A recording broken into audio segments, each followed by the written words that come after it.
ഇന്ത്യക്കെതിരെ വാളുമായി യുഎസിലേക്ക് പറന്നെത്തിയ പാകിസ്ഥാൻ പ്രതിനിധി സംഘത്തിന് നേരെ വടിയെടുത്ത് അമേരിക്ക. പാകിസ്ഥാൻ ഭീകരരുടെ ഇരകളാണ് എന്ന് പാക് പ്രതിനിധി സംഘത്തിലെ അംഗമായ മുൻ വിദേശകാര്യമന്ത്രി ബിലാവൽ ഭൂട്ടോയുടെ വാദത്തെ കാറ്റിൽ പറത്തുകയാണ് ഉണ്ടായത്. അമേരിക്കയിലെത്തിയ ഇന്ത്യൻ പ്രതിനിധി സംഘത്തെ നയിക്കുന്ന ശശി തരൂർ പാകിസ്ഥാൻ ഇന്ത്യയോട് കാണിച്ച അനീതിയുടെയും ഭീകരത നിറഞ്ഞ മുഖവും വളരെ വ്യക്തമായി തന്നെ വിശദീകരിച്ചു നൽകി. തൽഫലമായി അമേരിക്കയിലെത്തിയ പാക് പ്രതിനിധി സംഘത്തിന്റെ വാദത്തെ എല്ലാം തന്നെ പൊളിച്ചെടുക്കുകയാണ് ഉണ്ടായത്.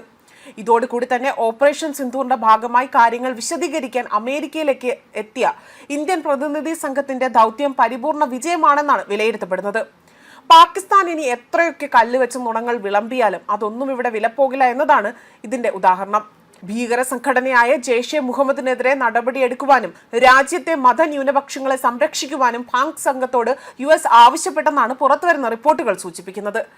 കോൺഗ്രസ് MP ശശി തരൂറിന്റെ നേതൃത്വത്തിലാണ് ഇന്ത്യൻ പ്രതിനിധി സംഘം എത്തിയത്. പിന്നാലെ തന്നെ പാകിസ്ഥാനിലെ ബിലാവൽ ഭൂട്ടോ സർദാരിയുടെ നേതൃത്വത്തിലുള്ള പ്രതിനിധി സംഘവും അമേരിക്കയിൽ എത്തിയ വേളയിലാണ് ഇക്കാര്യങ്ങളെക്കുറിച്ച് വ്യക്തമാക്കുന്നതും.